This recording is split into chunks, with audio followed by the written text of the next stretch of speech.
Hello everyone, welcome to my channel again. ते अज आप फिर जा रहे हैं माइक्रोवेव लैंड कि चलते गए ते एक ना दुद्धू नहीं गर्म हुंदा साडे कोल, फिर तेग दी दुद्धू ली मशीन लैन चले हैं। तेग दी दुद्धू मशीन ओके, चॉकलेट भी लेना। ते मैं जस्ट हुणे आई सी ते हसबैंड दे अज डे ऑफ है ते इसलिए आप जा रहे हैं फिर शॉपिंग स्पैशली माइक्रोवेव ਲਈ। ਤੇ ਜੇ ਤੁਹਾਨੂੰ ਕੁਝ ਹੋਰ ਪਸੰਦ ਆ ਗਿਆ ਉਹ ਵੀ ਲੈ ਲਵਾਂਗੇ ਤੇ ਸਪੈਸ਼ਲ ਐਂਡ ਲੰਚ ਵੀ ਕਰਾਂਗੇ। ਪਤਾ ਨਹੀਂ ਹਸਬੈਂਡ ਨੇ ਕਰਨਾ ਕਿ ਨਹੀਂ ਕਰਨਾ, ਉਹ ਅੰਦਰ ਹੀ ਹੈ ਤੇ ਆਪਾਂ ਗੱਡੀ 'ਚ ਆ ਕੇ ਵੀ ਬੈਠ ਗਏ ਹਾਂ। ਤੇ ਚਲੋ ਚੱਲਦੇ ਹਾਂ। ਚਲੋ ਪਾਪਾ ਨੂੰ ਤਾਂ ਲੰਦੂ, ਚਲੋ ਚਲੋ ਚਲੋ। My bottle. That's your bottle? That's the big bottle, Papa. Let's go.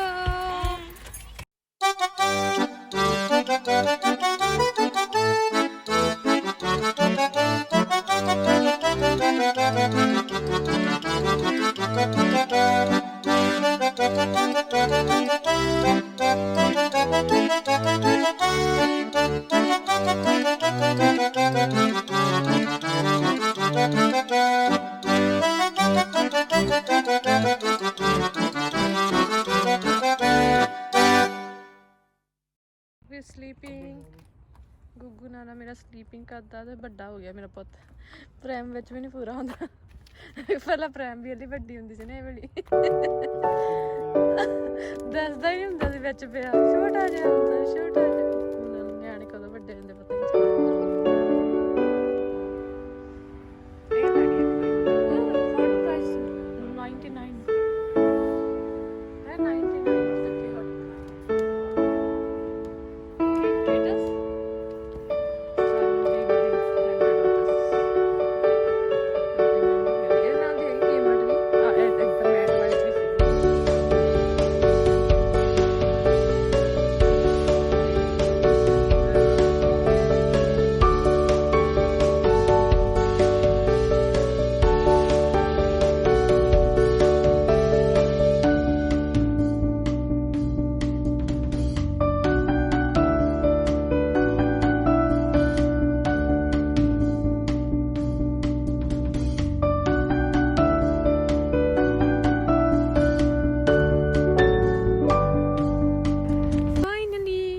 The microwave and Pig we still sleeping. ਹੁਣ ਆਪਾਂ ਮਨਦੀਪ ਕਿੱਥੇ ਜਾਣਾ? ਭੁੱਖ ਲੱਗੀ ਮਨਦੀਪ ਨੂੰ, ਮੇਰੇ ਪਰੌਣੇ ਨੂੰ ਲੱਗੀ ਭੁੱਖ। ਓ ਮਾਈ ਗॉड, ਧੁੱਪ ਪੈਂਦੀ ਮੇਰੇ ਮੂੰਹ ਤੇ ਮਨਦੀਪ ਨੂੰ ਲੱਗੀ ਹੁਣ ਭੁੱਖ ਤੇ ਆਪਾਂ ਹੁਣ ਚੱਲੇ ਆ Subway okay, we are going to Subway for eating something. ਜਾਂ ਫਿਰ ਕਿਤੇ ਹੋਰ ਚੱਲਦੇ ਆ, ਕਿਤੇ ਹੋਰ ਜਾਣਾ, ਕਿਤੇ ਹੋਰ ਕੁਝ ਖਾਣਾ ਤਾਂ ਸਬੇ ਖਾ ਲੈਣਾ।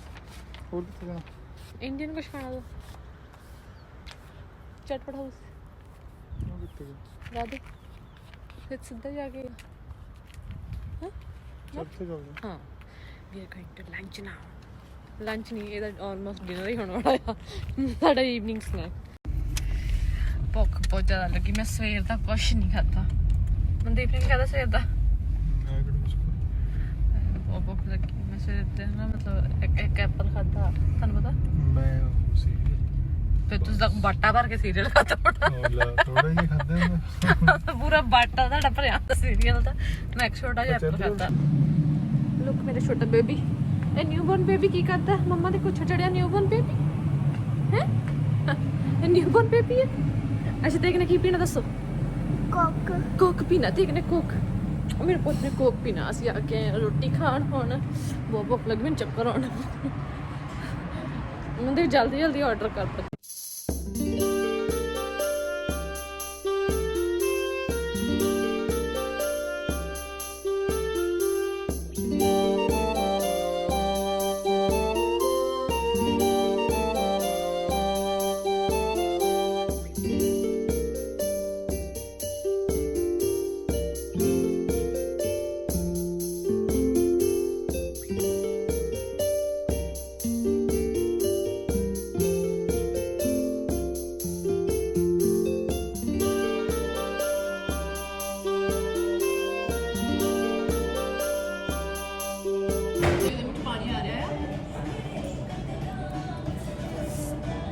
my gosh. गर्म या इट्स हॉट हॉट हॉट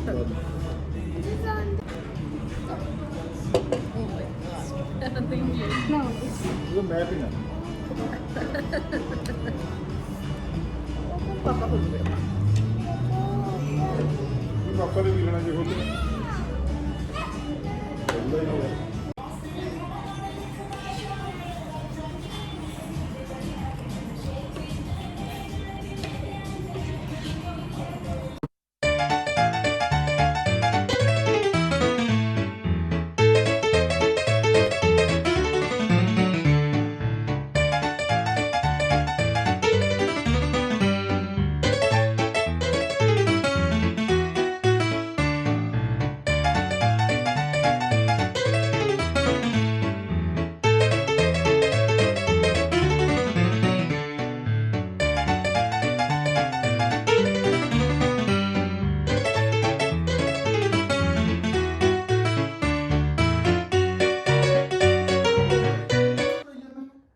ਪਤਾ ਆਉਂਦੇ ਹੀ ਲੜਨ ਲੱਗ ਪੰਦੇ ਬਸ ਉਹਦੇ ਮੂੰਹ ਚ ਪਾ ਕੇ ਦੇਖਿਆ ਹਾਂ ਤੋੜ ਲਿਆ ਕਾਲੀਆਂ ਤਾਂ ਇਸ ਮੁੰਡੇ ਨੂੰ ਇੰਨੀਆਂ ਪਈਆਂ ਨਾ ਕੀ ਆ ਕਲਰ ਲੈ ਕੇ ਆਇਆ ਆਹ ਲੈ ਸੜੇ ਜੇ ਲੈ ਕੋਲੀ ਨਾਲ ਬਹੁਤ ਵੱਡੀ ਪੇਂਟਰ ਆ ਗਈ ਲੈ ਕਿਤੇ ਲੈ ਮਮਾ ਕਿੰਨੇ ਹਾਂ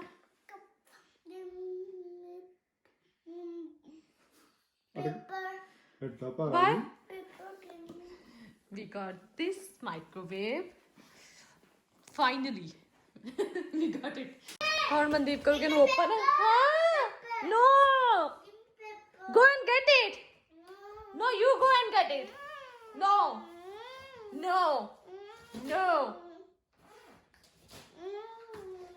ਮਨਦੀਪ ਕਰ ਰਿਹਾ ਓਪਨ ਰੱਬ ਦਾ ਨਾਂ ਤਾਂ ਲੈ ਲੈਂਦੇ ਪਹਿਲੀ ਮਤਲਬ ਪਹਿਲੀ ਵਾਰ ਨਹੀਂ ਮਤਲਬ ਇਹ ਪਹਿਲੀ ਵਾਰ ਸਾਡੇ ਘਰ ਬ੍ਰਾਂਡ ਨਿਊ ਚੀਜ਼ ਆਈ ਹੈ ਪਹਿਲੀ ਵਾਰ ਓਕੇ ਨਹੀਂ ਮਤਲਬ ਇਹ ਵਾਲੀ ਮਤਲਬ ਕਹਿਣ ਦਾ ਮਤਲਬ ਹੁਣ ਦਿਨ ਚੰਗੇ ਆ ਗਏ ਕਰਕੇ ਜਦੋਂ ਅਸੀਂ ਸਟਰਗਲ ਟਾਈਮ ਚ ਸੀਗੇ ਅਸੀਂ ਫਿਰ ਸੈਕਿੰਡ ਹੈਂਡ ਚੀਜ਼ਾਂ ਯੂਜ਼ ਕਰਦੇ ਹੁੰਦੇ ਸੀਗੇ ਹਾਂ $50,000 ਦੇ ਮਾਈਕਰੋਵੇਵ ਹਾਂ ਹੁਣ ਅਸੀਂ ਸਾਡੇ ਦਿਨ ਚੰਗੇ ਆ ਗਏ ਹੁਣ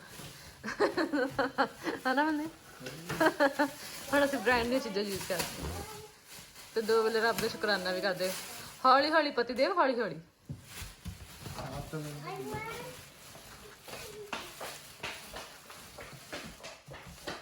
ਯੈਸ ਪਰ ਹੈ ਤੇ ਇਹ ਸਾਨੂੰ ਨੀਅਰਲੀ ਮਿਲਿਆ ਆ 300 ਦਾ 300 ਪਲੱਸ ਹੀ ਆ ਵਿਦ ਵਾਰੰਟੀ ਵਗੈਰਾ ਲੈਣ ਤੇ ਹੁਣ ਇਹਨੂੰ ਆਪਾਂ ਰੱਖਾਂਗੇ ਮੈਨੂੰ ਇਹੀ ਜ਼ਿਆਦਾ ਵਧੀਆ ਲੱਗਾ ਬਿਕੋਜ਼ ਨਾ ਆਈ ਵਿਲ ਸ਼ੋ ਯੂ ਇਹਨੂੰ ਓਪਨ ਕਰੋ ਤਾਂ ਲੁੱਕ ਅੰਦਰ ਪਲੇਟ ਹੀ ਨਹੀਂ ਹੈਗੀ ਜਸਟ ਸਿੱਧੀ ਟਰੇ ਆ ਜਿੱਦਾਂ ਉਹਨਾਂ ਦੀ ਆਪ ਦੀ ਆ ਨੋ ਕਲੀਨਿੰਗ ਟੈਨਸ਼ਨ ਕਿ ਉਹਨੂੰ ਕੱਢ ਕੇ ਕਲੀਨ ਕਰਨਾ ਮਤਲਬ ਕਲੀਨ ਤਾਂ ਇਹਨੂੰ ਵੀ ਕਰਨਾ ਪੈਣਾ ਆ ਬਸ ਇਦਾਂ ਆ ਕਿ ਟਰੇ ਕੱਢ ਕੇ ਅਲੱਗ ਤੋਂ ਕਲੀਨ ਨਹੀਂ ਕਰਨੀ ਪੈਣੀ ਜਸਟ ਇਦਾਂ ਹੀ ਆ flat table that's what I love this one I prefer to buy this one I'm happy ਮਮਾ ਹਾਂਜੀ ਤੇ ਉਹਨੂੰ ਸੈੱਟ ਕਰਤਾ ਆ ਹਸਬੈਂਡ ਨੇ ਇਨ ਦ ਕਿਚਨ ਤੇ ਹੁਣ ਮੈਂ ਬਹੁਤ ਜ਼ਿਆਦਾ ਟਾਇਰਡ ਹੋ ਗਈ ਆ ਇਟਸ ਆਲਰੇਡੀ 6:30 ਤੇ ਆਪਾਂ 3 o'clock ਤੇ ਨਿਕਲੇ ਆ 2:30 ਦੇ ਤੇ I want 1 cup of tea Mandeep I want 1 cup of tea ਸੁਣਦੇ ਨਹੀਂ okay guys see you in the next vlog and ਜੇ ਤੁਹਾਨੂੰ ਇਹ ਵਲੌਗ ਵਧੀਆ ਲੱਗਿਆ ਤਾਂ please subscribe my channel and like my videos and comment ਵੀ ਜ਼ਰੂਰ ਕਰਨਾ ਕਿਉਂਕਿ I love to read your comments and ਕੋਈ ਸੁਜੈਸ਼ਨ ਹੈ ਤਾਂ ਉਹ ਵੀ ਜ਼ਰੂਰ ਦਿਓ ਇਨ ਕਮੈਂਟ ਵਿੱਚ ਤੇ ਮੈਂ ਮਿਲਦੀ ਆਪਣੀ ਸਾਨੂੰ ਨਵੀਂ ਵੀਡੀਓ ਵਿੱਚ bye bye see you stay home stay safe